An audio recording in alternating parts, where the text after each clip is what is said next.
for a day, been away at some friends of ours, some family friends, just for a night. Unfortunately, we have 2 kids, they have 2 kids. One of the attractions of the weekend was visiting a sealed building that was full of various diseases and plagues, which is otherwise known as a kids' indoor play area. And I really feel like I'm coming down with something. Thick head, tickly throat, it feels like it's just about to kick in, so I'm really looking forward to that getting full on and feeling like absolute rubbish over the next couple of days. It's man flu, so it'll be like the worst illness ever. So yeah, not quite 100% with it, but I'm still going to crack on. I'm going to do another 2 tonight, which is the middle 2 of the Diageo Classic Malts. I've got to double check this is actually recording now, because I just don't trust it. I'm also recording on an iPad that I'm hoping I'll be able to edit really quickly and get up really quickly, because I've got some video editing software on. You're not interested in this, I'm talking to myself, to be honest, but hopefully I'll be able to video, edit, and then just bang it up on YouTube, and I don't even have to bugger about with my laptop or anything like that. So on with the show. Dram number 7, which is going to be Cragganmore, which is this particular one here.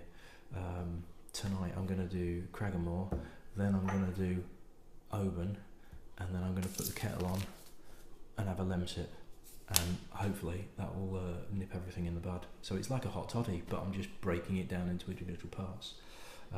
Right, so Cragganmore is pretty much right in the heart of the Speyside region. I'm probably not going to get the map up there because I need to get it on the iPad and figure out how that bit works, but it's that map that was on the other day, it's sort of slap bang in the middle of the Speyside region.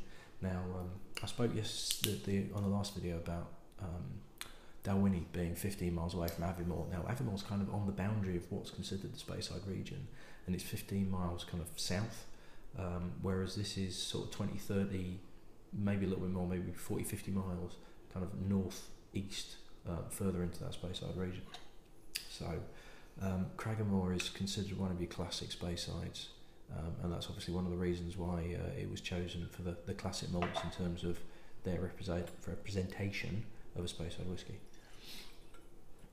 Now, the founder of this was a guy called John Smith in 1869, and he was 36 when he founded it, and by the time he was 20 he was already a distillery manager at Macallan, then became a commissioning manager for Glenlivet, and then was a lessee of Glenfarclas as well. So 36 years old, he'd already got masses of experience in the whisky industry and distilling, and he decided to build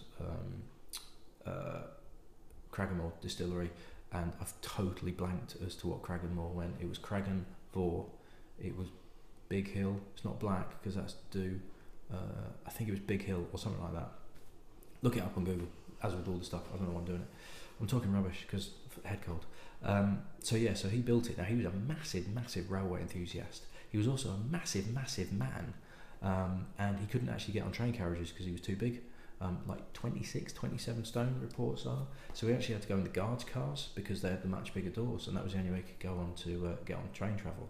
But he was so enthusiastic on railways that the Cragganmore distilleries actually had its own private siding, and it was one of the first distilleries to really take advantage of trains and transport and getting your whisky across the country and to ports and everything like that. So he was kind of at the forefront of his time.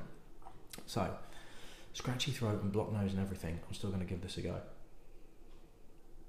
So really kind of that fruitcakey smell that you associate with Speysides in particular. A slight woodiness to it. Now, this is a 12-year-old, standard 40%, just double checking he says, yeah, standard 40%, but there is a slight woodiness there, kind of behind that fruitcakiness.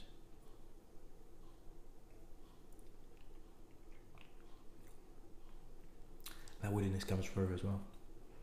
There is that kind of toffee apple feel to it, but the woodiness is a bit more prevalent, and it's a bit more of a prickle.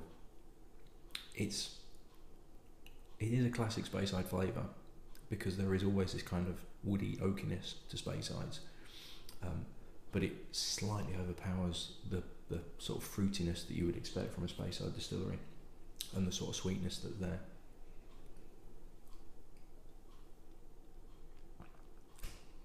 It's okay. It's almost what I'd call a very bog standard whiskey. It's not bad, but there's nothing really about it that's particularly exciting or particularly wow. Like the Dalwhinnie really got me. Really enjoyed that, really like that. Probably because of the aging. Probably with a little bit more aging, maybe at 15-year-old this would actually be much more rounded. It's okay. I mean, you know, it's not bad. And for somebody that's starting to get man flu, and therefore will be suffering the worst illness you've ever known, it's not exactly thrilling me. It's probably difficult for me to be extremely enthusiastic, but it's all right. And it's another one ticked off the list, so that's always a bonus. So yeah, it's okay. Sorry, Cragganmore, you didn't exactly wow me, but it was nice to meet you all the same. Right, I'm going to stop this, wash my glass out, wash my dibber out, jigger out, and then we'll get on to the next one. Okay, see you next time. Bye.